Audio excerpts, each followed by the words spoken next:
The hole is huge. What you see today may not be there tomorrow. And it's only getting bigger. We wouldn't be surprised if by the end of this wet season, much of the lower portion of the spillway has been eroded away. The spillway, where reservoir water is released during rain events, is no longer a smooth track. Water is a very powerful force. The giant hole opened up yesterday. The floodgates were closed. Today, a test run to ease pressure on the dam. 20,000 cubic feet per second ripped the hole apart even more.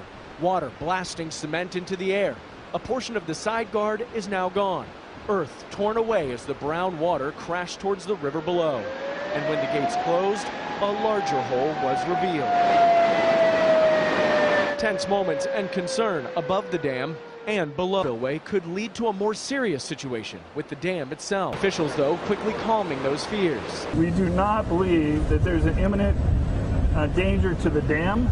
The spillway problem persists, and the water, it must go somewhere. We still have some room to absorb the water coming in. Long term, yeah, we're going to have to move water out of the lake.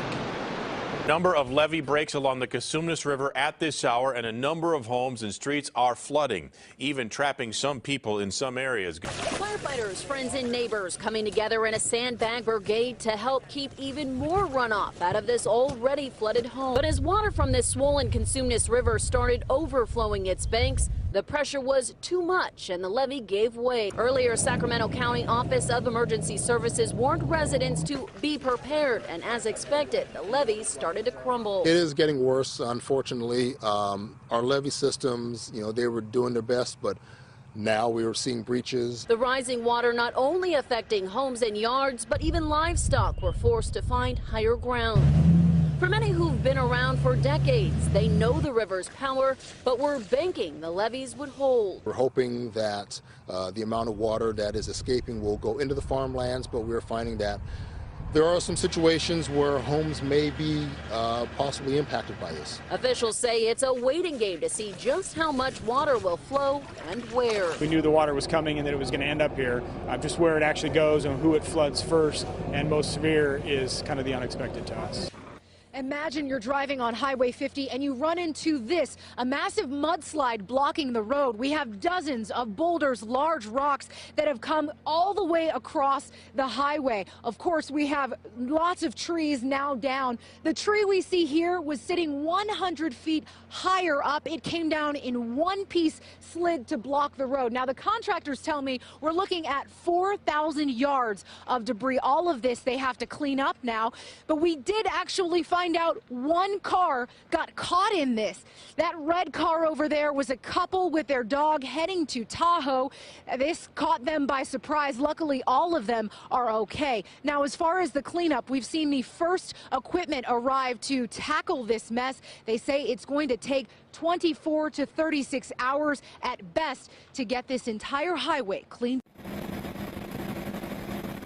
What a difference a day makes. The amount of water flowing into Lake Oroville dropped from 190,000 cubic feet per second to 130,000 in less than 15 hours. A beautiful sunny day without rain allowed that to happen. There was a strong possibility that the water would have come over the top of the emergency spillway, that slope of land next to the controlled spillway. And that's the way this dam was designed.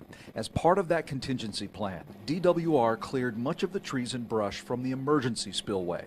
That will reduce the amount of debris that would end up in the lake below and float into the Feather River. Also, they were able to reduce water releases overnight from 65,000 cubic feet per second to 55. The controlled spillway suffered massive erosion, a hole nearly the size of a football field. That sent water off its man-made path, taking land and trees with it. The downstream effects of that turned the Feather River into a mud bath.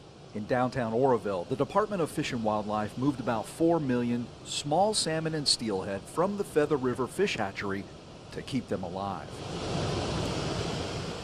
And is not in jeopardy in any way from this event.